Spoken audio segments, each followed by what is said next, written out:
Bien, abran su Biblia en Primera Carta a los Corintios, capítulo 12. Primera Carta a los Corintios, capítulo 12, versículo número 3. Y a la vez buscan Mateo 12, o sea, hacen esto, buscan 1 Corintios 12, 3, y a la misma vez poniendo una señal, porque vamos a leer rápido, Mateo capítulo 12. Ok, voy a leer primeramente Primera Carta a los Corintios capítulo 12, versículo 3. Dice así: por tanto, dice Pablo, os hago saber que nadie que hable por el Espíritu de Dios llama anatema a Jesús. Anatema significa maldito. O sea, no hay nadie que hable por el Espíritu de Dios llama maldito a Jesús, y nadie puede llamar a Jesús Señor sino por el Espíritu Santo. Bien, yo quiero compartirles la 14ª conferencia de la serie Seguros en Cristo, y voy a hablarles el tema de esta tarde. Se llama ¿y la blasfemia contra el Espíritu Santo? Así se llama. ¿Han oído? Que es controversial, pero no lo es cuando se estudia la Biblia a conciencia. Entonces, alguien pudiera haber pensado, bueno, ¿y qué con la blasfemia contra el Espíritu Santo? Pues eso vamos a aprender en esta tarde. ¿Están listos? Bien, entonces, retomo otra vez.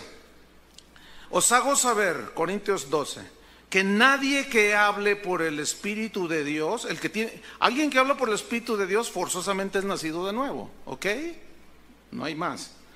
Ninguno que es nacido de nuevo y que habla por el Espíritu de Dios llama maldito a Jesús. Es imposible eso. Y nadie puede llamar a Jesús Señor, o sea, dueño de todo, de mí y de todo lo que tengo, sino por el Espíritu Santo. O se lee, si no tuviera el Espíritu Santo dentro de él. Ahora vamos a Mateo 12, versículo 31. Mateo 12, 31. Por tanto os digo, todo pecado y blasfemia será perdonado a los hombres, mas la blasfemia contra el Espíritu Santo no les será perdonada. Se va a poner interesante y vamos a aprender muchas cosas. Ok, vamos a aplicar el principio del contexto para poder entender a qué se refiere la blasfemia contra el Espíritu Santo. ¿Están listos? Bueno, no se me duerma porque va a estar muy interesante. Vamos a ver pues el contexto. Mateo 12, versículo 9. Le traen a Jesús un hombre que tiene una mano seca, así tullida, y el Señor lo sana, dice en el versículo 9, 12, 9.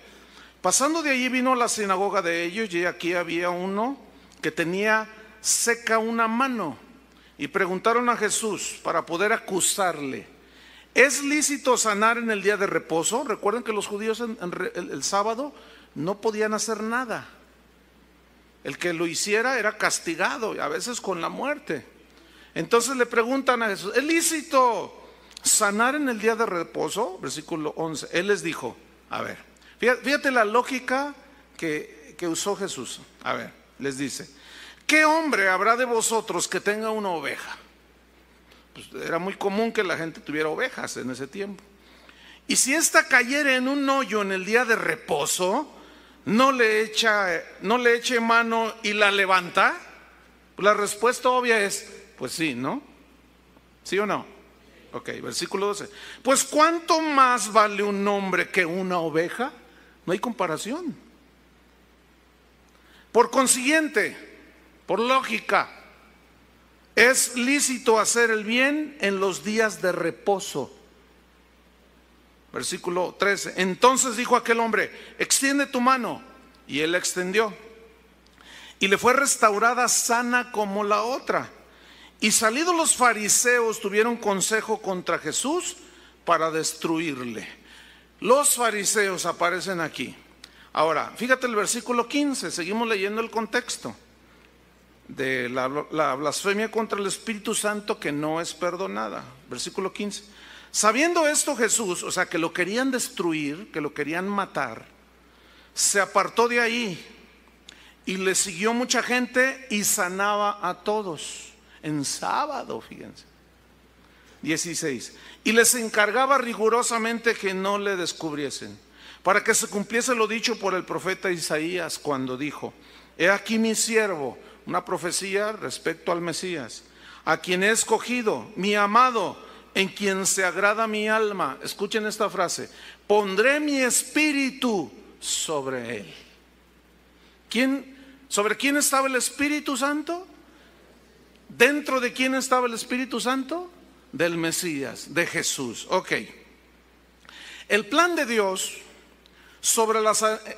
en el plan de Dios, mejor dicho, en el plan de Dios que Él tuvo para la salvación, hay 3 puntos o 3 sucesos que debemos de entender.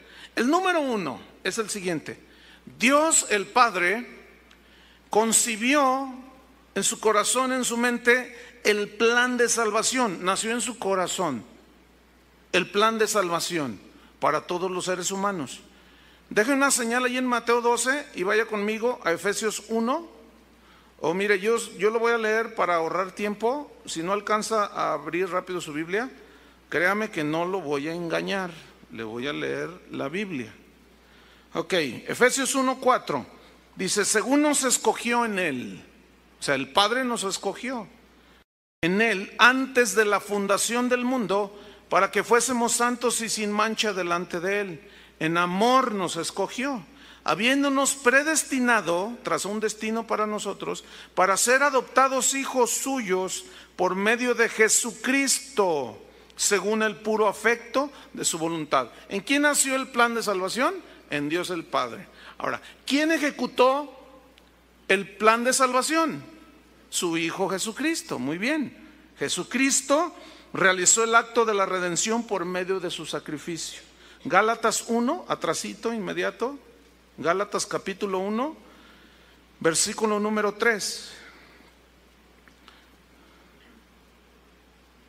Gracia y paz sean a vosotros de Dios, el Padre. Ahí está el Padre.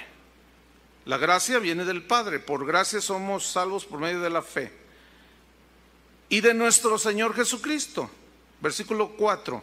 El cual, es decir, Jesucristo, se dio a sí mismo por nuestros pecados para librarnos del presente siglo malo, conforme a la voluntad de nuestro Dios y Padre. ¿Quién concibió el plan de redención? El Padre. ¿Quién ejecutó el plan de redención por medio de su sacrificio? El Hijo. ¿Y qué tiene que ver el Espíritu Santo aquí? Resulta que en el plan de salvación, el Espíritu Santo es el que rocía la sangre y aplica la redención en las personas por medio de la iluminación del entendimiento y convenciendo de pecado. Una vez que la persona es convencida de pecado, este es el trabajo del Espíritu Santo, la persona se arrepiente, se convierte, viene la limpieza de sus pecados, viene la redención y la salvación llega a la vida de esta persona. ¿Cuántos ya son salvos?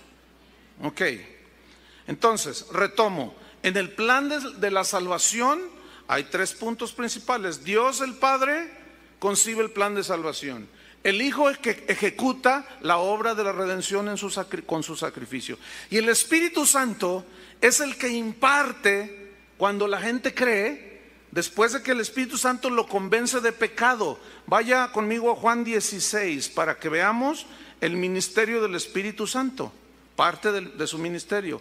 Juan 16, versículo 7, dice así: pero yo os digo la verdad, os conviene que yo me vaya, porque si no me fuere, dijo Jesús, el Consolador, este es el Espíritu Santo, ¿estamos de acuerdo?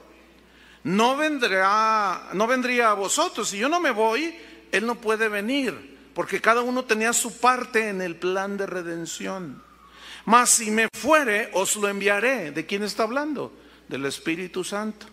Y cuando Él venga, Él, Dios Espíritu Santo, convencerá al mundo se entiende a los habitantes del mundo. ¿Estamos? Convencerá a toda la gente que vive en el mundo. ¿De qué los va a convencer? ¿De qué les va a hacer sentir que son? ¿De qué los va a convencer? De pecado, de justicia y de juicio. De pecado, dice, por cuanto no creen en mí. ¿Cuál es entonces el ministerio del Espíritu Santo desde el momento en que Cristo ascendió al Padre? Convencer al mundo de pecado. ¿Estamos? Ok. Acuérdense que el Espíritu Santo reposó en Jesús. Ok. Entonces, vamos otra vez a Mateo 12 y vamos a estudiar el pasaje. Después que leímos que los fariseos se opusieron a Jesús porque sanó en sábado, porque así estaba escrito: mi siervo en quien pondré mi espíritu sobre él. Ok. Mateo 12, versículo 22. Entonces, dice, después de esto, y de haber sanado a otros muchos, fue traído a él un endemoniado. Digan todos endemoniado. Fíjese, qué historia, ¿eh? Le traen un endemoniado. Y estaba este endemoniado ciego y mudo, y le sanó. De tal manera, dice, fue su sanidad, que el ciego y mudo veía y hablaba. Él estaba ciego y mudo por una opresión y por una atadura de un demonio. Ok. En el versículo 23 todos se quedan atónitos por lo que están viendo. Vamos a leerlo. Y toda la gente estaba atónita, maravillada, así como: ¿y ahora qué es esto? El ciego ve y el mudo ahora habla. Y estaban espantados, atónitos, maravillados. Y decían: ¿será este aquel hijo de David? Porque acuérdense que los judíos estaban esperando al Mesías. Y uno de los títulos del Mesías era el hijo de David. Y decían: ¿no será este el hijo de David? Versículo 24. Aparecen ahí los mismos que lo querían destruir en el versículo 14, por haber sanado al hombre de la mano seca. ¿Cómo se llaman los que aparecen aquí? Los fariseos. Dice: más los fariseos. ¿Quiénes eran estos tipos? ¿Quiénes eran los fariseos?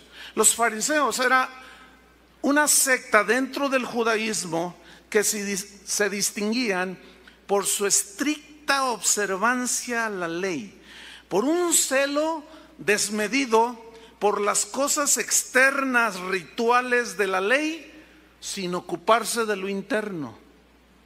Esos eran los fariseos. Eran religiosos, solamente ellos confiaban en su propia justicia. A ellos les importaban las apariencias, lo de fuera. Se vestían bonito, hacían cosas que la gente los miraba, oraban en voz alta, daban sus limosnas que todos los miraran. Ellos se preocupaban mucho por lo externo y parecían como gente piadosa, pero no. Jesús dijo que eran ciegos e hipócritas, y estos fariseos eran enemigos de Cristo. Deje una señal en Mateo 12 y vaya conmigo a Mateo 23. Nada más para que vea algunos calificativos que les dio Jesús, les dijo a estos fariseos. Mateo 23, versículo 13. Ay de vosotros, escribas. Los escribas eran todos aquellos que enseñaban la ley también, eran los maestros. Y los fariseos eran los estrictos guardadores de los rituales externos de la ley.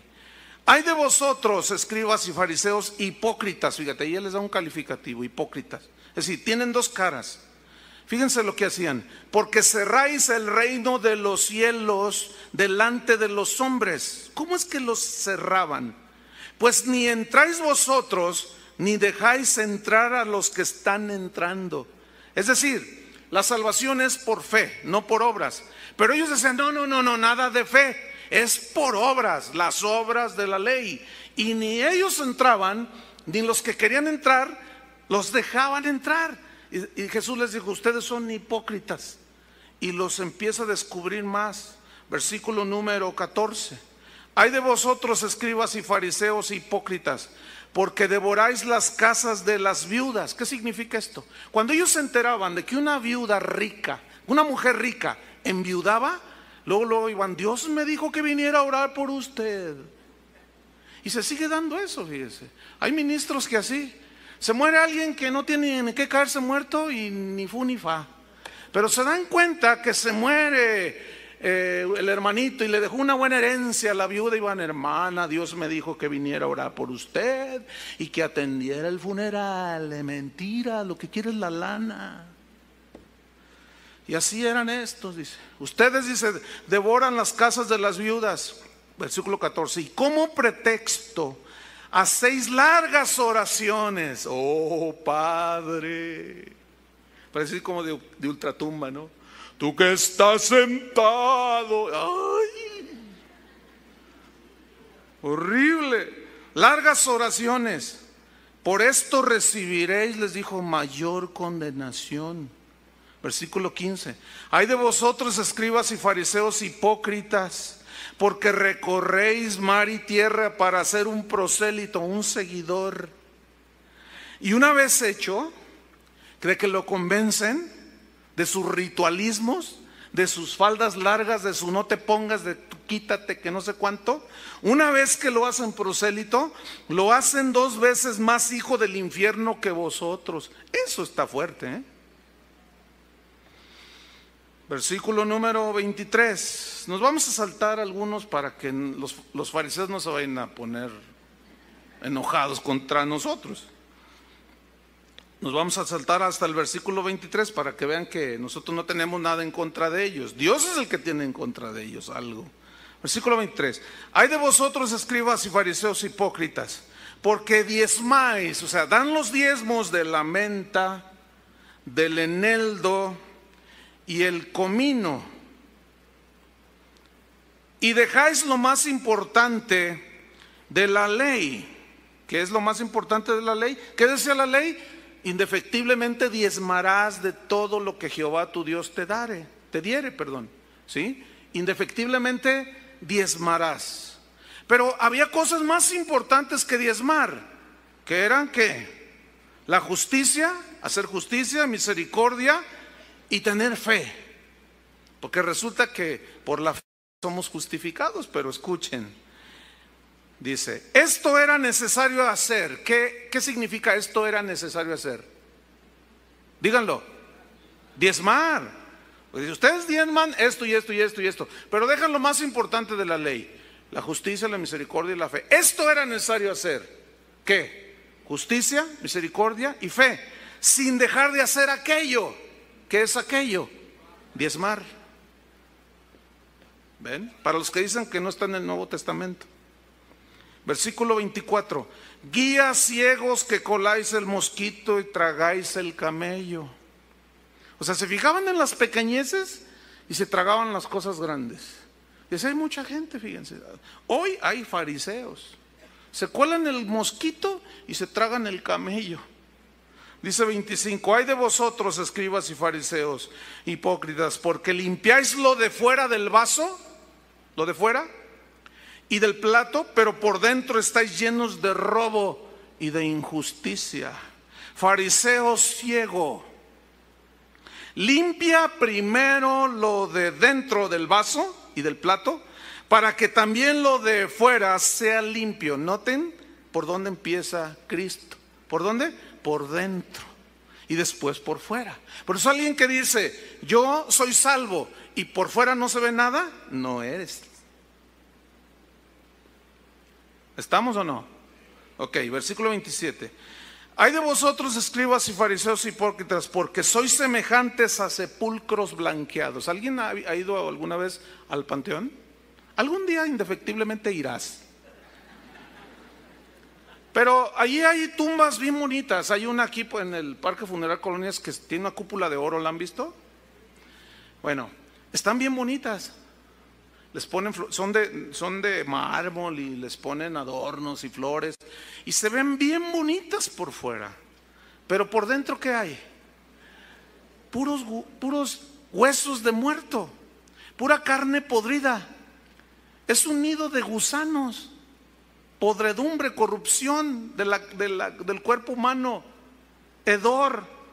Dice, así son ustedes, por fuera están, pero de corbatita amarilla y todo, pero por dentro, ¿qué hay dentro? A ver, fíjate, yo te miro solo por fuera, tú me ves solo por fuera, pero ¿qué hay acá adentro? A ver, ¿qué hay dentro de ti? ¿Qué hay dentro de mí? ¿Hay vida o hay podredumbre? ¿Hay santidad o hay corrupción?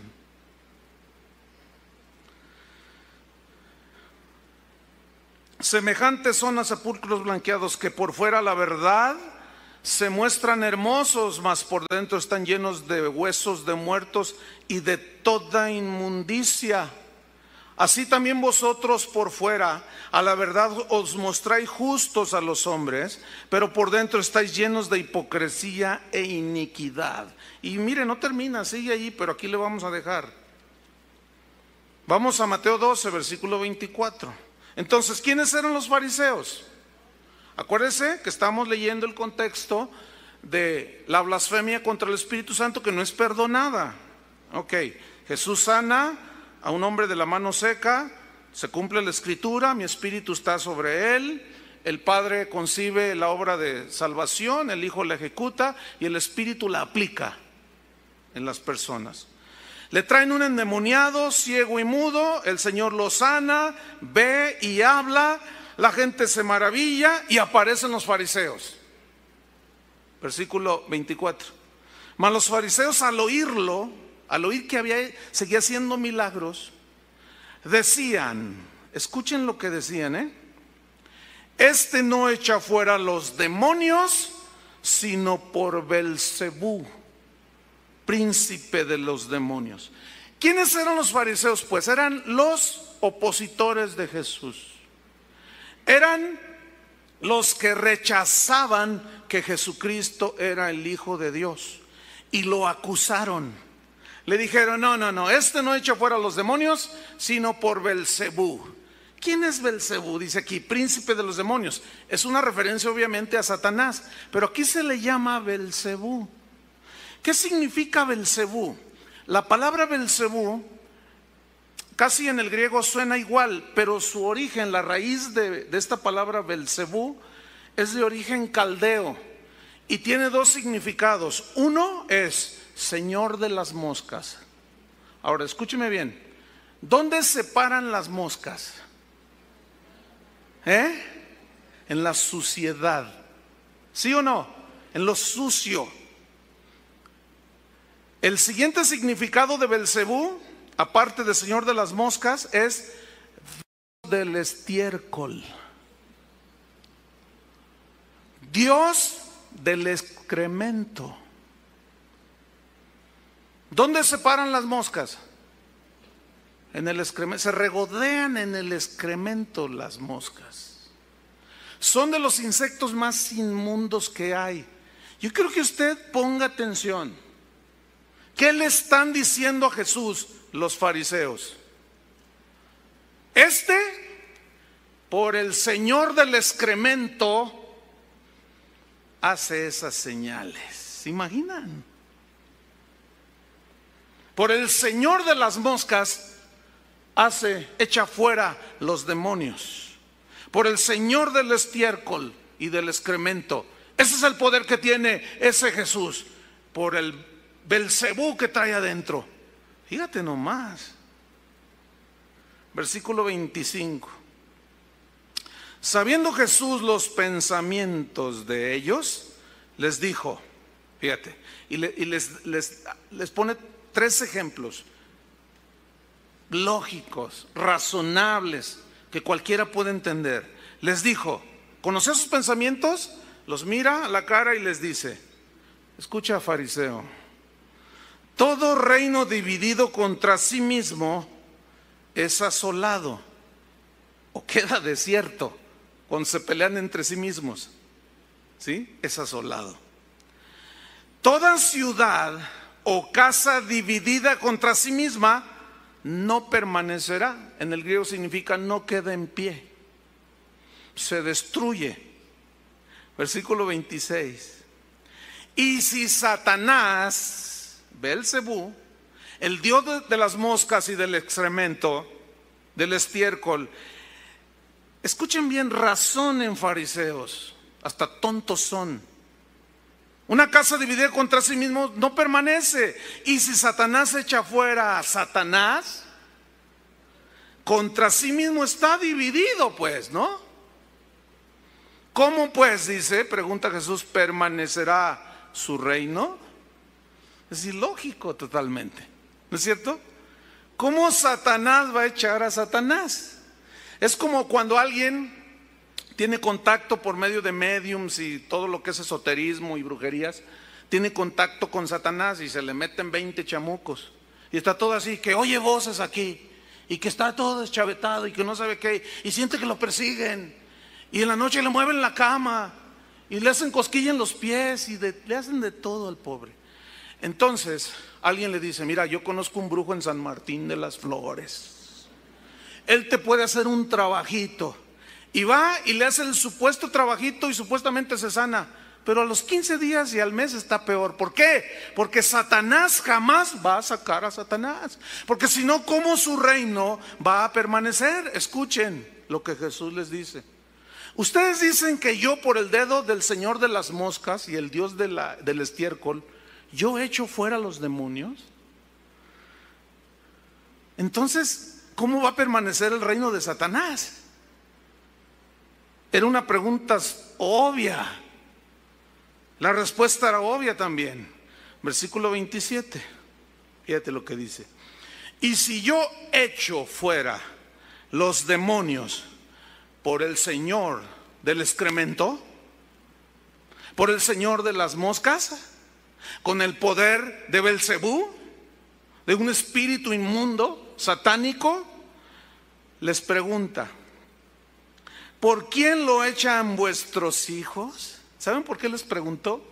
Porque en ese tiempo ya había dentro del judaísmo algunos que hacían exorcismos, ya, desde el Antiguo Testamento. No hay muchos registros sobre esto en la Biblia, pero hay escritos de rabinos que escribieron a la par del desarrollo de la historia de Israel y decían que había exorcistas que de alguna manera se daban cuenta que eran demonios que poseían a las personas y ellos los expulsaban en el nombre de Dios, por el dedo de Dios decían, sal fuera, y exorcizaban a la gente de aquel entonces. Por eso Jesús les dijo, ok, si yo echo fuera los demonios, en el 27, por Belcebú, por el dedo y el poder del dios del excremento, ¿por quién lo echan vuestros hijos? A ver, respóndanme. Pues ellos, les dice, ¿serán qué? Vuestros jueces. Porque no puede haber contradicción, Satanás no puede echar fuera a Satanás.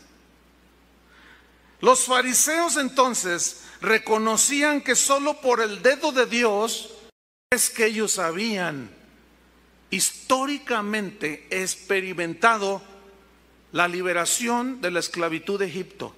Ellos presenciaron por el dedo de Dios todos los milagros que hizo en el desierto, todas aquellas plagas que habían venido sobre Egipto cuando no los dejaban ir. ¿Recuerda? Que Moisés le dijo, si Dios, le decía a Faraón, Dios dijo que dejes ir al pueblo, si no va a venir una plaga de moscas. ¿Se acuerdan? Entre otras. Vayan a Éxodo capítulo 8. Éxodo 8, versículo 18. Éxodo 8, 18. Dice, piojos aquí. Luego en el 20, plaga de moscas. Pero escuchen, cuando viene una plaga en el versículo 18, aquí es una plaga de piojos, y en el versículo 20 en adelante, plaga de moscas. Dice, y los hechiceros hicieron así también para sacar piojos con sus encantamientos, pero no pudieron. Y hubo piojos tanto en los hombres como en las bestias. Entonces los hechiceros dijeron a Faraón, dedo de Dios es este. En otras, dedo de Dios es una frase que significa, el poder de Dios es este. Y nosotros los hechiceros no tenemos el mismo poder, Faraón, ese es el poder de Dios, el dedo de Dios es este. Mas el corazón de Faraón se endureció y no los escuchó como Jehová lo había dicho. Y después viene la plaga de moscas y no entendieron. Y aquí es donde, porque los egipcios adoraban al tal Belcebú, señor de las moscas. Plaga de moscas, insectos inmundos. Entonces, retomamos en el versículo 28, sigo leyendo.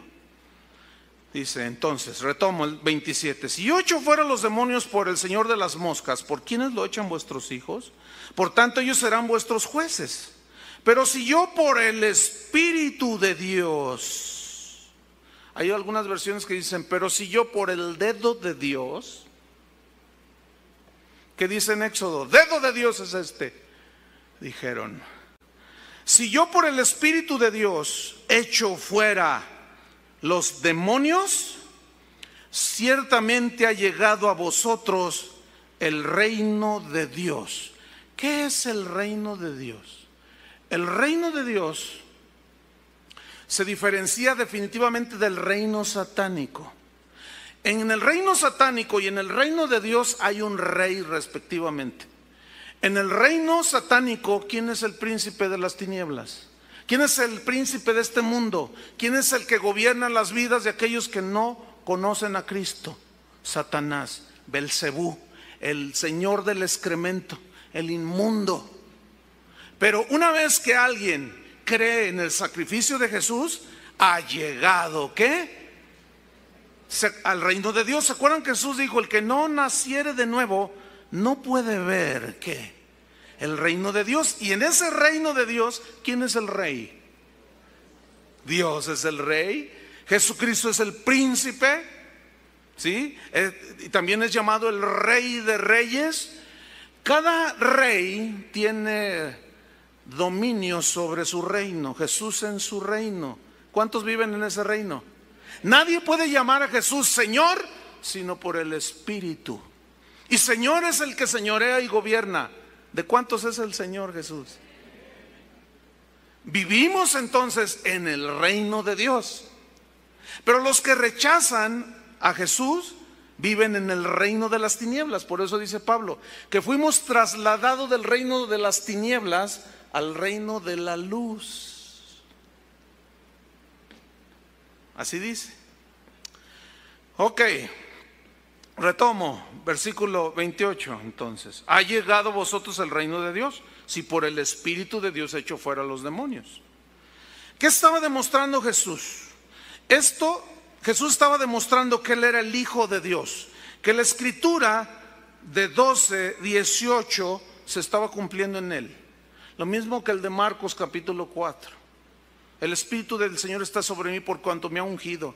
Me ha ungido para llevar buenas nuevas a los abatidos, dar libertad a los cautivos, etcétera, etcétera, etcétera, etcétera. Apertura de la cárcel a los oprimidos por el diablo. El reino, estas escrituras, dijo, se han cumplido el día de hoy.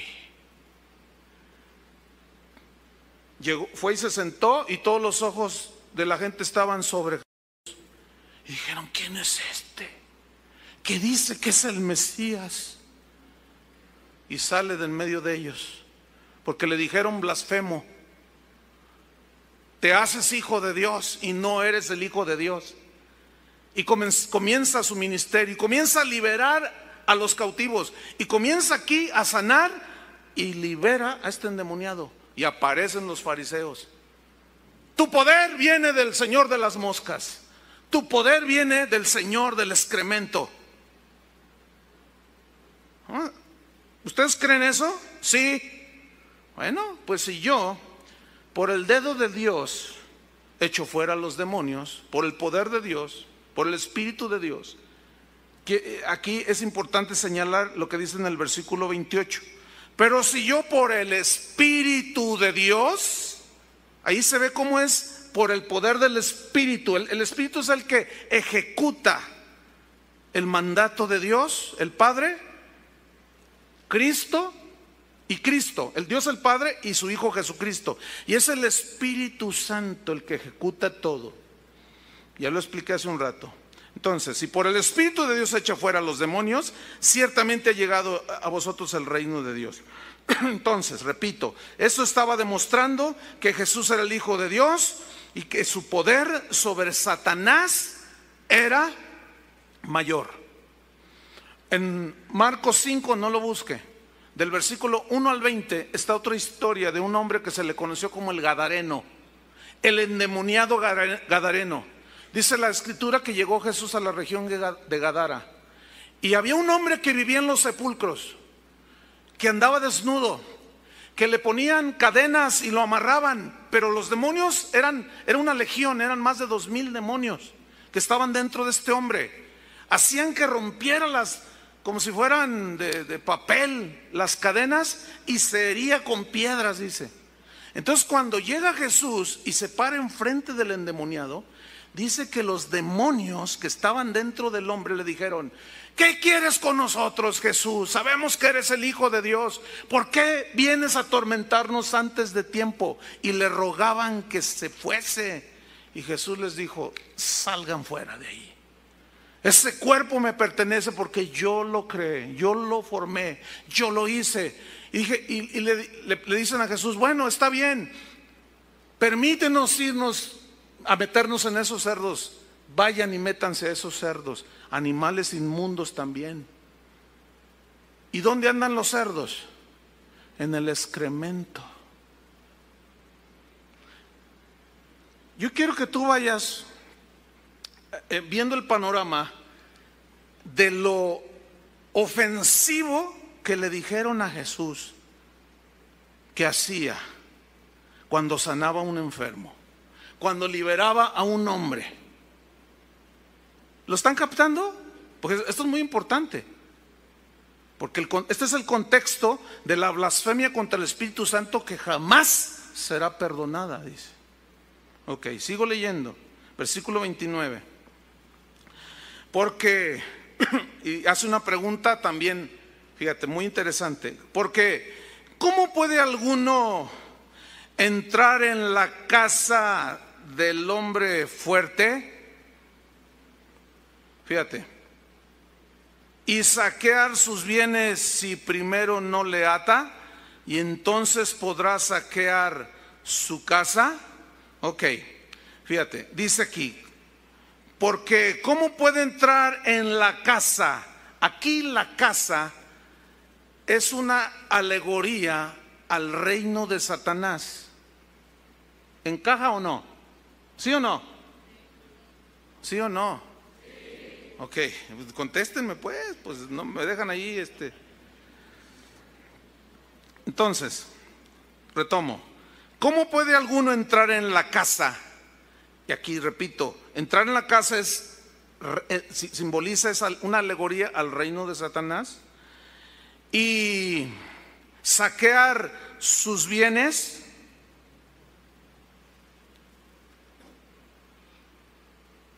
Si primero no le ata.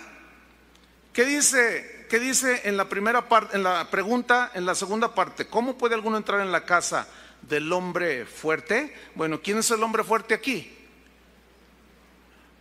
¿Quién? Satanás, muy bien. ¿Quién? Igual a Belcebú, señor de las moscas, ¿no es cierto? Y del excremento, ok. ¿Cómo puede alguno entrar? ¿Quién es ese alguno aquí? ¿Cualquiera? No, porque nadie puede hacer lo que solo Cristo hizo, morir por nuestros pecados. Ese alguno se refiere a él mismo, a Jesús. Porque ¿cómo puedo entrar al reino de Satanás si primero no? ¿Qué hace? El hombre fuerte es Satanás, el señor de las moscas. Y saquear sus bienes, ¿qué alegoría será? ¿Qué cree usted que será? A ver, según el contexto. Las personas que estaban bajo el dominio de Satanás, de Belcebú, ¿estamos o no? ¿Encaja o no? ¿Es claro o no? Ok. Si primero no le ata, voy a leerlo de nuevo.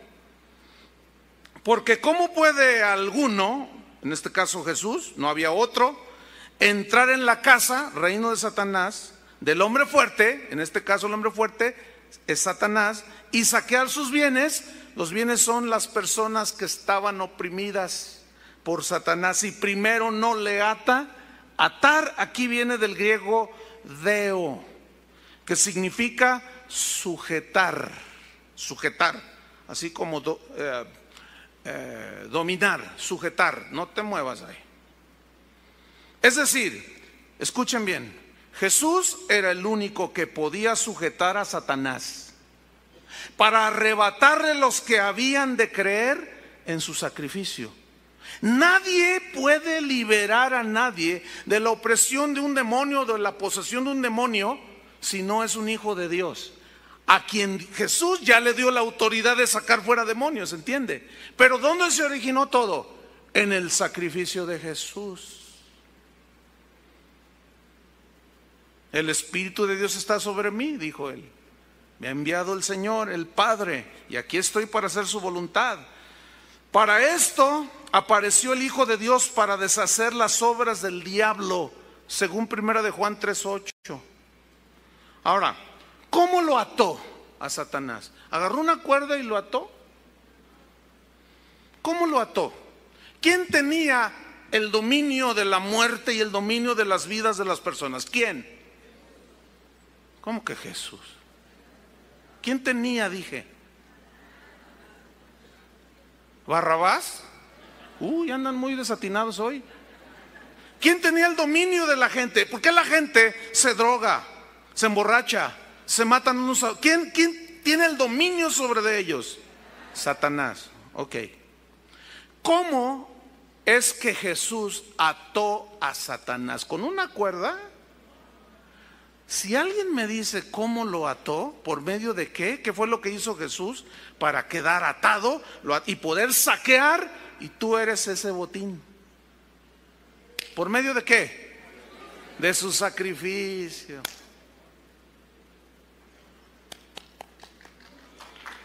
Nomás una le atinó, pero está bien, le atinó. No le atinó, es que si ustedes ponen atención, todo va de escalón por escalón por escalón. No hay pierde, hermanos. ¿Cómo fue que lo ató? Por medio de su sacrificio, para quitar la muerte al que tenía el imperio de la muerte y vencer a Satanás en la cruz del Calvario. Cuando Cristo dijo, consumado es, y expiró y muere y derrama toda su sangre, en ese momento Satanás queda atado. ¿Entiende? ¿Por qué? Porque a partir de entonces, según Isaías 53, verá el fruto de la aflicción de su alma. ¿Quién es el fruto de la aflicción de su alma? Tú y yo. Tú y yo estábamos oprimidos y en las garras y en el dominio de Satanás, pero cuando alguien nos habló del glorioso evangelio, el Espíritu Santo nos iluminó, nos convenció de pecado, confesamos nuestros pecados, nos perdonó los mismos y nacimos de nuevo. Ya no somos esclavos del pecado. Satanás ya nos enseñorea de nosotros, del que es nacido de nuevo. ¿Estamos? Entonces, fíjate, yo quiero hacer una anotación aquí. En ninguna manera Jesús está enseñando en estos textos que nosotros podemos atar a Satanás. ¿O sí? ¿Dice aquí que nosotros podemos atar? Cuando dice todo lo que atar es en el cielo, en Mateo 18:18, ahí atar es disciplinar. Ya lo hemos estudiado, porque volvemos a lo mismo. Esas palabras como fe, salvación, atar, perfección, tienen diferentes significados según las frases y palabras que sean a la palabra que se va a interpretar. Entonces Jesús era el único que podía atar a Satanás, y esto lo hizo en la cruz del Calvario. Cuando nosotros creemos, entonces a los cristianos, ahora a sus hijos, se nos enseña a echarlo fuera, a expulsarlo, ¿Por qué? Porque Jesús ya lo ató, ya lo sujetó, y en su nombre Él nos ha dado autoridad para echar fuera demonios, según Marcos 16:15 al 17. Vayan y prediquen el evangelio a toda criatura. ¿Quién va a ir? Pues el nacido de nuevo, el que ya creyó. ¿Qué va a predicar? El evangelio de la salvación. Y estas señales seguirán a los que creen. ¿Quiénes han creído? En mi nombre echarán fuera demonios. ¿Por qué los echarán? Porque ya tenemos la autoridad. Porque mayor es el que está en nosotros que el que está en el mundo. Porque ya no somos esclavos de Él, y ahora nosotros tenemos autoridad para echar fuera demonios. Este verbo echarán fuera demonios, echarán, viene del griego ekbalo. Ekbalo es sin acento, ek con K, ekbalo, significa expulsar, significa despedir, así como largo de aquí, como cuando te despidieron del trabajo. Significa sacar.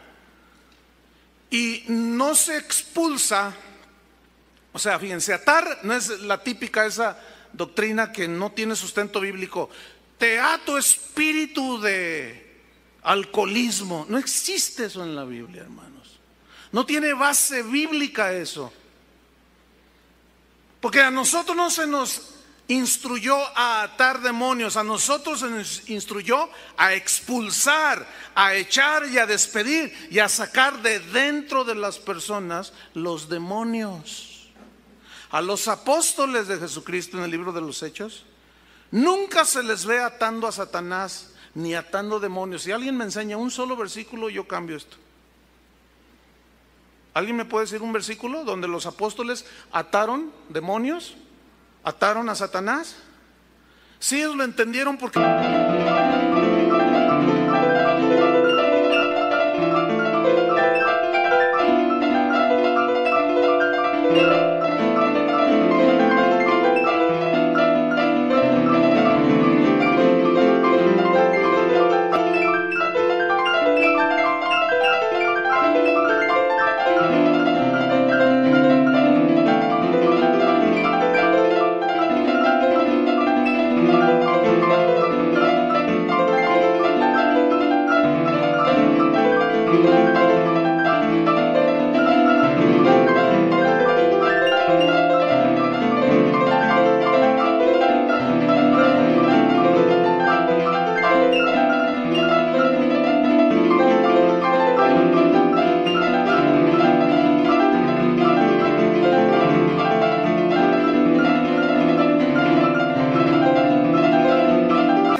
A entender.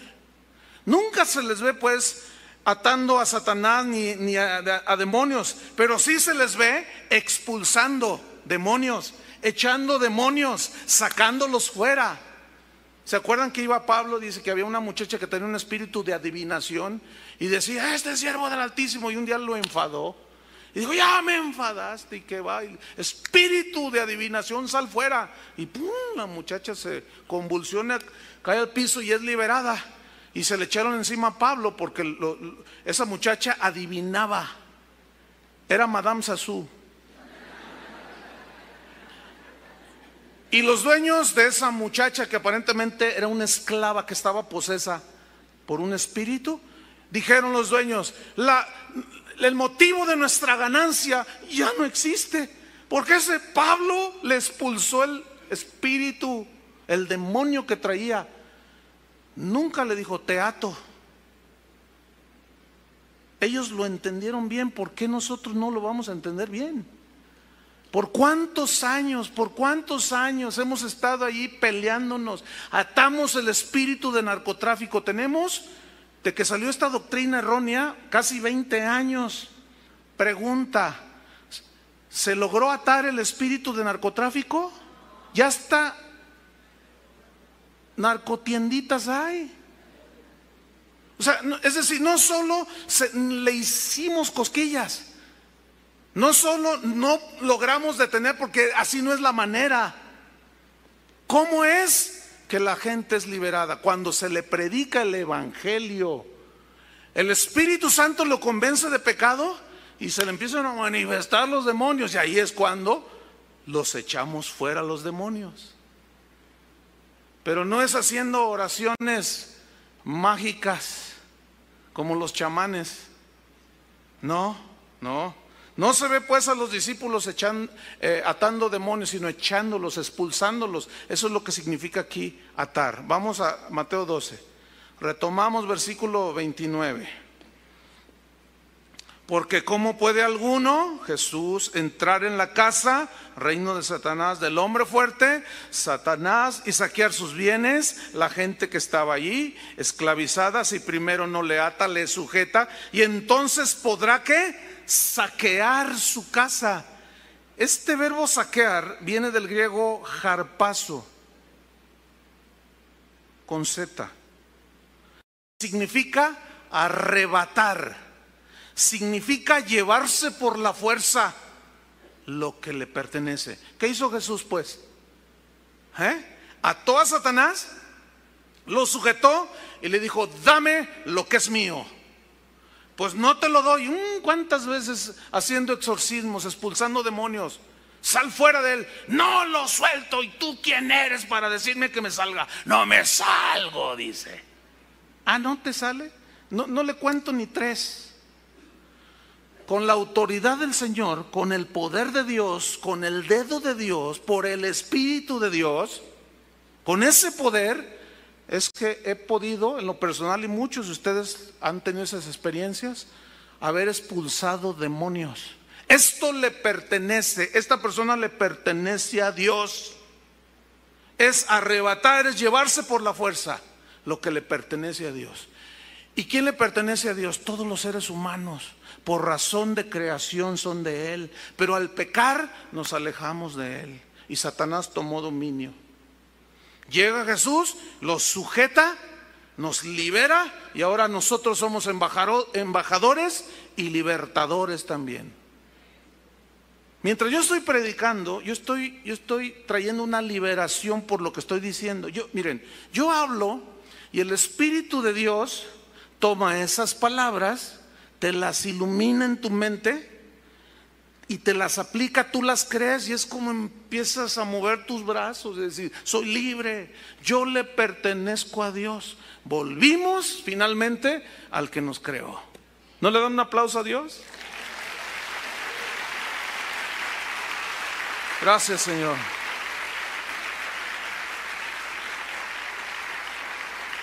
Mateo 12, volvemos a Mateo 12, versículo 30.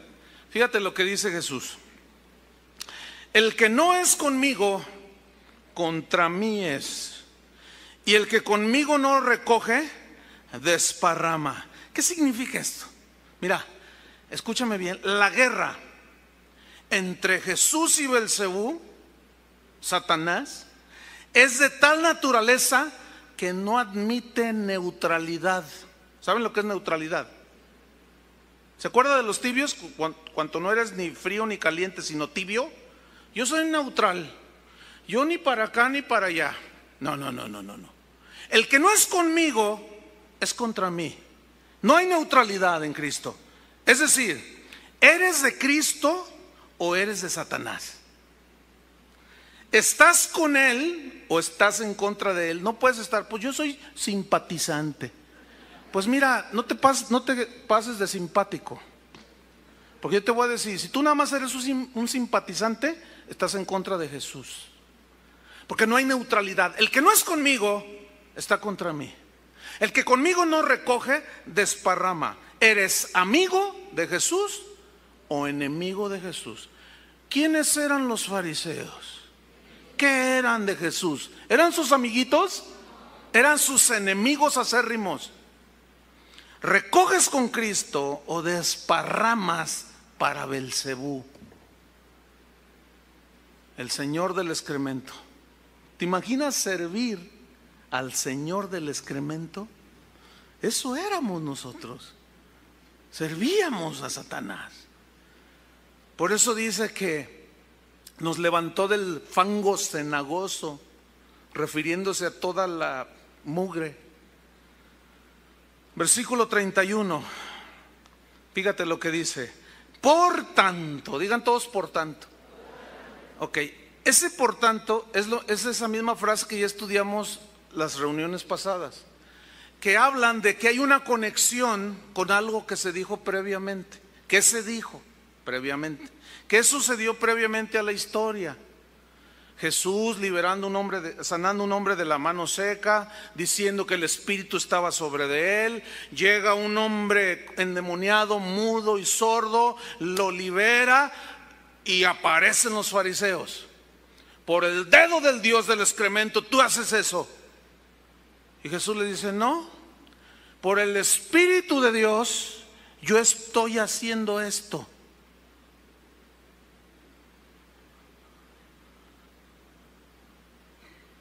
¿Qué más le dice en el versículo 31? Por tanto, ¿qué significa esa frase? En vista de su oposición.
Escuchen, les está diciendo los fariseos, está hablando con los fariseos, porque lo están acusando.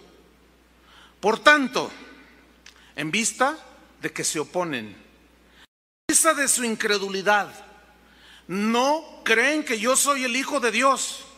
Ustedes están rechazando y me están acusando, diciendo que por el poder del Señor del excremento yo echo fuera a los demonios. Por tanto, como ustedes no creen que por el poder del Espíritu de Dios echo los demonios, ¿qué dijo? Todo pecado y blasfemia será perdonado a los hombres. Todo pecado y blasfemia. Fíjate, ahorita les digo lo que es blasfemar, pero todo pecado, ¿qué es todo pecado? Lo peor que te puedas imaginar, blasfemia. ¿Se acuerdan que Pablo dice en 1 Timoteo que Dios tuvo misericordia de mí habiendo sido antes un blasfemo? ¿Qué blasfemaba? ¿Qué no blasfemaba a Jesús? ¿Qué no blasfemaba la obra? ¿Qué no perseguía a los cristianos? Todo pecado, dice, por tanto, todo pecado y blasfemia será perdonado a los hombres, mas la blasfemia contra el Espíritu Santo no le será perdonada. Aquí la clave es entender qué significa blasfemia. ¿Qué significa blasfemar? Viene del griego, es una palabra yuxtapuesta, son dos juntas. Viene del griego blasfemos. La primera palabra, blax, significa, escuchen bien lo que significa. Significa torpe, tonto, estúpido. Eso dice el diccionario en griego.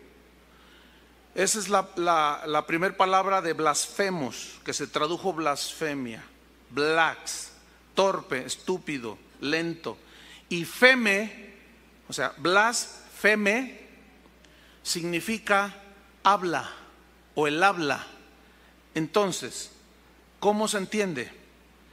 ¿Qué significa? Hablar torpemente, tontamente, estúpidamente en contra del Espíritu Santo. Ahora, escuchen bien, porque aquí viene el desenlace.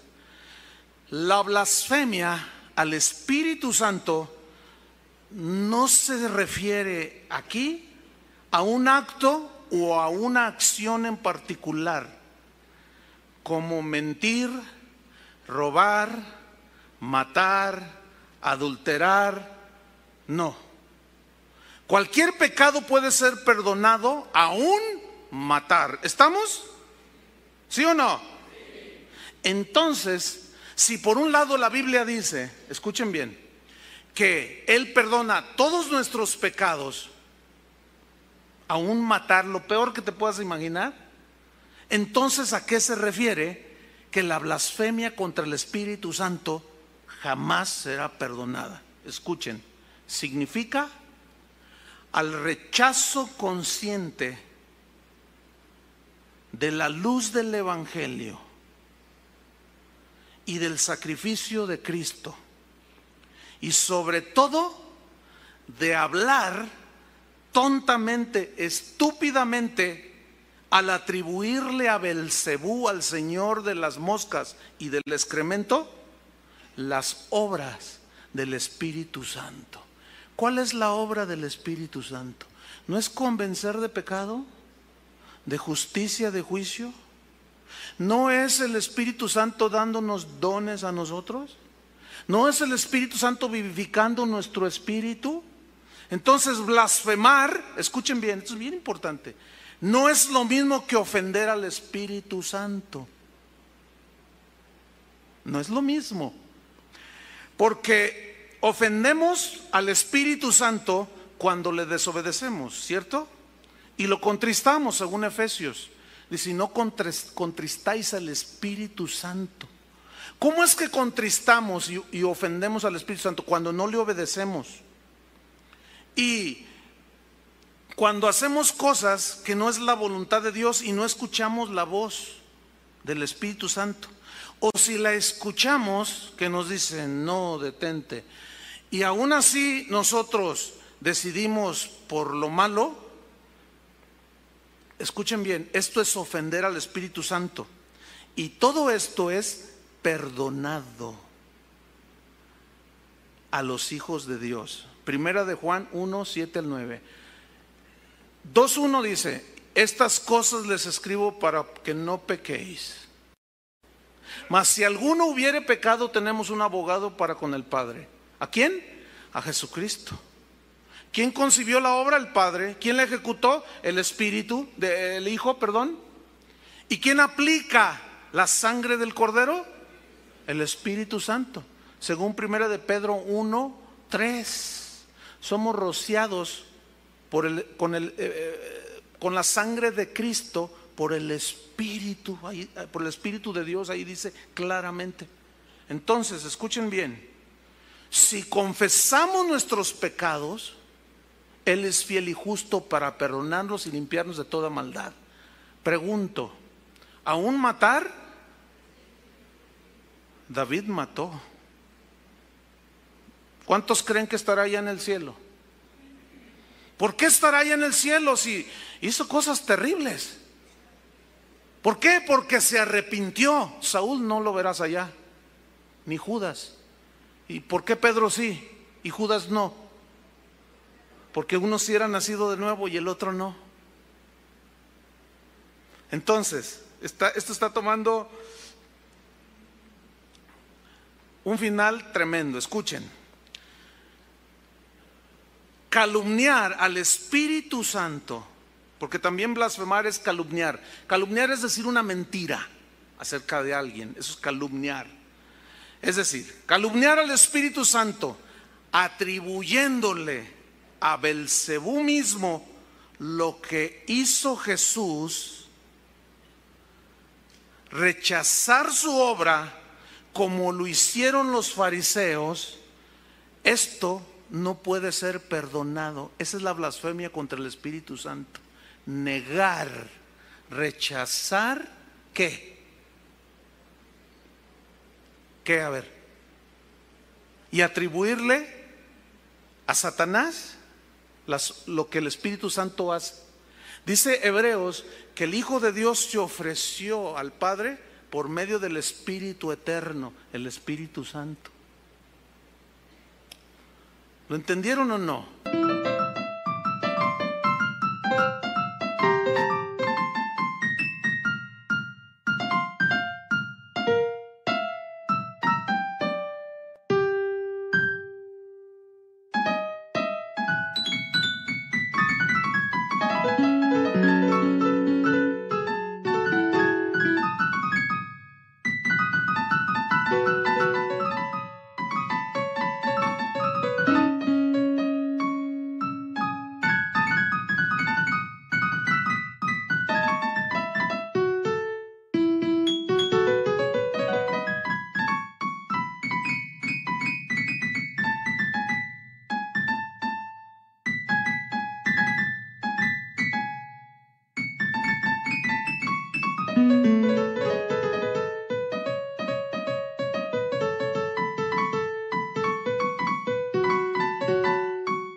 ahí va otra vez. Yo tengo paciencia, se lo explico. ¿Por qué no? ¿Por qué? La pregunta es, ¿por qué calumniar al Espíritu Santo al atribuirle las obras de Belcebú? ¿Por qué es blasfemia al Espíritu Santo rechazar la obra de Cristo? ¿Es negar lo que Dios hizo? Porque el que rechaza al Espíritu, al único, es decir, al Espíritu Santo, que es el único que lo puede convencer de ¿qué? De pecado, y es el único que lo puede rociar con la sangre de Cristo, y el Espíritu es el único que puede aplicar esa sangre para que tus pecados sean borrados. Por eso es que es imperdonable la blasfemia al Espíritu Santo, porque no existe nada que lo pueda acercar a Dios al que blasfema contra el Espíritu Santo, pues está rechazando conscientemente a Dios. Entonces viene una pregunta aquí, final. ¿Puede un nacido de nuevo blasfemar contra el Espíritu Santo? A ver, ahí va otra vez, ahí va otra vez. 1, 2, 3, ahí va. ¿Puede un nacido de nuevo, puede un hijo de Dios blasfemar contra el Espíritu Santo? Rotundamente no. ¿Por qué? Porque no puede blasfemar, porque no lo rechazó, lo aceptó, creyó, dejó que el Espíritu aplicara la sangre de Cristo. Por lo tanto, un hijo de Dios nacido de nuevo, con una nueva naturaleza, es imposible que blasfeme contra el Espíritu Santo. Esa es la gran confusión en muchos cristianos. ¿Por qué? Porque volvemos a lo mismo, no estudiamos la Biblia. ¿Quiénes son? ¿Quiénes eran? ¿Quiénes fueron los que blasfemaron contra el Espíritu Santo? ¿Los discípulos de Jesús o los fariseos? ¿Y qué hicieron los fariseos? Rechazaron y le atribuyeron al único espíritu que podía limpiarlos y aplicar la sangre de Cristo. Los rechazaron deliberadamente y dijeron: por el Señor del excremento, nosotros no creemos en eso, porque tú lo que haces es por el Belcebú. Entonces, escuchen, esa acusación malvada que hicieron y la blasfemia de los fariseos se puede repetir solamente en los que no han nacido de nuevo. Solamente los que no han nacido de nuevo son los únicos que podrían rechazar voluntariamente el perdón y la gracia de Dios. Quienes temen haber cometido el pecado imperdonable. Hay cristianos que dicen: ay, yo cometí la blasfemia contra el Espíritu Santo, es que lo negué. Ah, entonces también Pedro lo negó. ¿Y por qué lo perdonó? Sí, pero sí es imperdonable. Lo que pasa es que lo confunden. Digo, no sé, para mí es clarísimo, no sé para usted, pero escuche esto. Aquellos que temen haber cometido el pecado imperdonable, temen haberlo cometido por el desconocimiento del verdadero significado. ¿Por qué? Porque es imposible que un nacido de nuevo blasfeme contra el Espíritu. Es imposible, no se puede contradecir, ¿sí? Porque blasfemar es atribuirle al Espíritu, a Satanás, las obras del Espíritu Santo. ¿Te imaginas? Usted conoce a un verdadero hijo de Dios blasfemar en contra del Espíritu Santo. Yo no conozco uno, porque nadie puede llamar a Jesús Señor sino por el Espíritu Santo. Eso fue lo que dijo Pablo. Nadie puede hablar por el Espíritu de Dios. Nadie, os hago saber que nadie que hable por el Espíritu de Dios llama anatema, maldito a Jesús. ¿Cuántos nacidos son de nuevo ustedes, de los que están aquí? Ok. ¿Usted cree que sea posible que usted diga maldito sea Jesús? Es imposible. O sea, no, es imposible. ¿Por qué? Porque dice, el que es nacido de Dios no peca. Porque tiene una nueva naturaleza. Es imposible que esa nueva naturaleza maldiga a Jesús si es la misma que Dios tiene. Así como es imposible que Satanás eche fuera a Satanás. ¿Verdad que es imposible eso? ¿Cómo Satanás se va a echar fuera a sí mismo? Pues tampoco un hijo de Dios va a blasfemar en contra de Dios. Es imposible totalmente.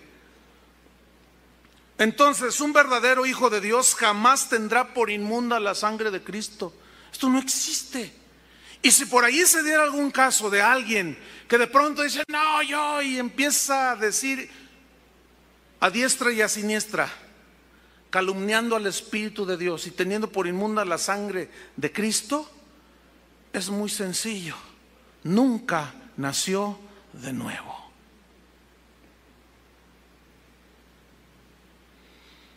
Un ejemplo terrenal, vamos a bajarnos un poquito. Tú puedes tener un hijo que reniegue de ti. Y tú no eres mi padre. O tú no eres mi hijo. Y nada más por decir, ya no es tu hijo. No eres su padre, ¿verdad que no? Porque es una relación irreversible. Una vez que eres hijo de Dios para siempre. Es irreversible. No hay otra. Entonces, cierro con esto. Un verdadero hijo de Dios jamás tendrá por inmunda la sangre de Cristo, como sangre de animales. Porque al aceptarlo, una persona, al aceptar a Jesús, entra en la posición y en la seguridad de que al haberlo aceptado a Cristo, jamás, fíjense, jamás podrán cometer blasfemia contra el Espíritu Santo.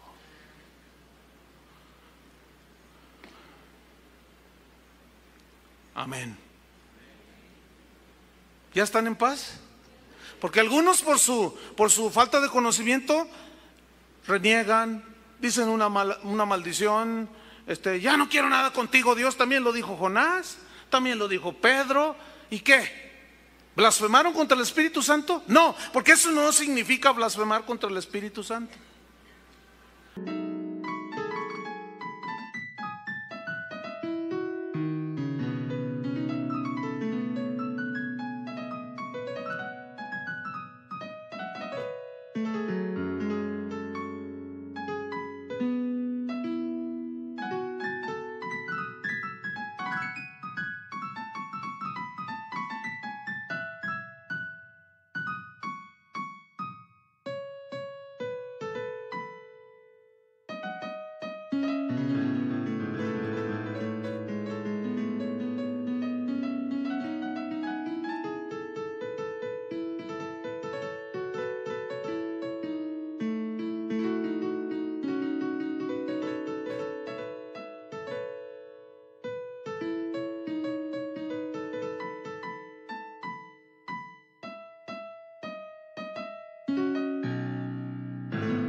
Pero cuando ellos se arrepintieron, fueron retomados a la comunión con Dios. Entonces, termino leyendo el versículo que leímos al principio. Por tanto, os hago saber que nadie que hable por el Espíritu de Dios llama anatema, maldito a Jesús. Y nadie puede llamar a Jesús, que Jesús es el Señor, sino por el Espíritu Santo. Amén. Que nos fue dado.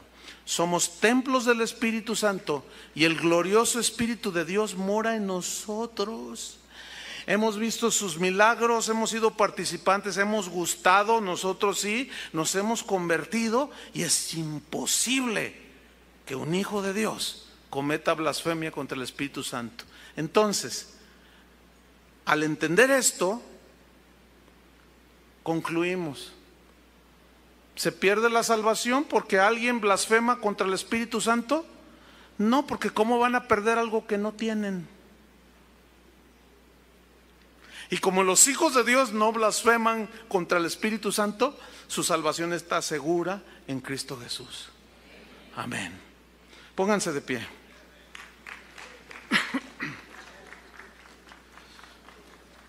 Gracias, Señor.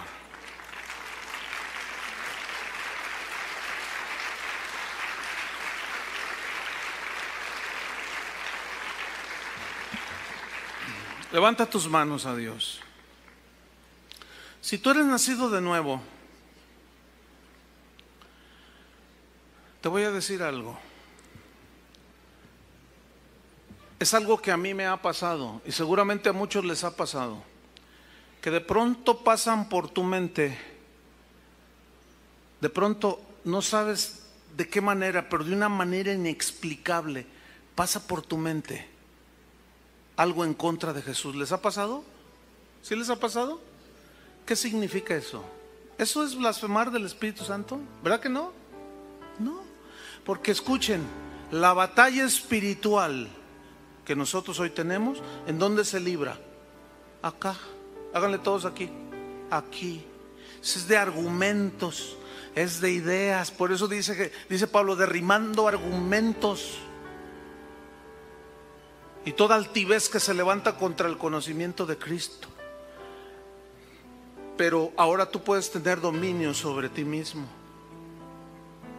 Tienes que ejercer esa autoridad y decir: vete de mí, Satanás, resístelo, como lo hizo Jesús. Escrito está: soy nueva criatura, soy hijo de Dios, y para mí Jesucristo es el Hijo de Dios, y el Espíritu de Dios es el Espíritu Santo. Para mí, que me santifica, que me vivifica, el que me da poder y el que me sigue revelando y el que me sigue convictando de mis errores. Y te darás cuenta entonces que jamás un nacido de nuevo como tú, jamás blasfemarás. Ni has blasfemado en el pasado, ni blasfemarás en el futuro, porque eso es literalmente imposible. ¿Puedes llamar a Jesús Señor? Mi Señor, levanta tus manos. Nadie puede hacerlo si no tiene el Espíritu de Dios. ¿Ven? Nadie puede hacerlo. Nadie que hable por el Espíritu de Dios puede llamar maldito a Jesús. ¿Verdad que no? ¿Tú lo harías? No, imposible. Padre, te damos gracias porque en tu mente sabia, justa, santa, misericordiosa, tu corazón limpio, concebiste la obra de salvación. Y el Hijo dijo: heme aquí, oh Dios, para hacer tu voluntad, envíame a mí. Y le preparaste cuerpo y se encarnó y vino y murió en una cruz, para que todo aquel que en él cree no se pierda, mas tenga vida eterna. Y al creer por medio de la fe, por gracia, por medio de la fe, cuando se nos expuso el Evangelio y nos iluminó, se nos prendió la luz del Evangelio y vimos la claridad, nos dimos cuenta que éramos pecadores, que estábamos en el reino de las tinieblas. En ese momento dijimos: Señor, sálvame. Y nos salvaste, Señor. Extendiste tu mano y nos rescataste. Y nos limpiaste y nos borraste todos nuestros pecados. Y nos estás preparando una morada. Y el Espíritu de Dios vino a morar dentro de nosotros. Por eso dice tu palabra, Señor, que los que son hijos de Dios son guiados por el Espíritu Santo. Y nosotros somos tus hijos, Señor.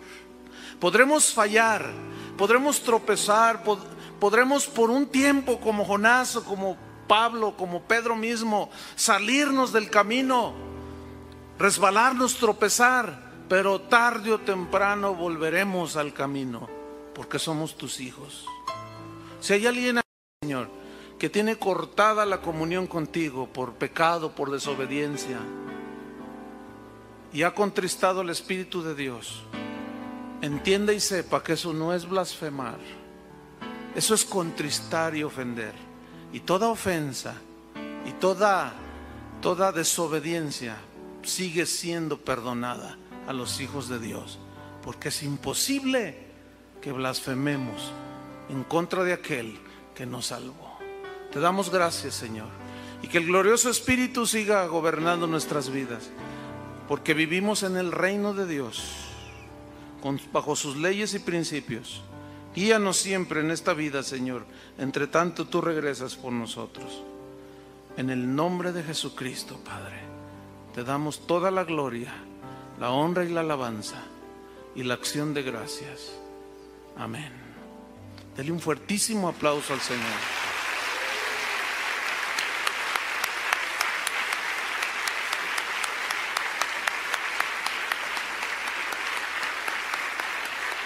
Gracias, Señor. Aleluya.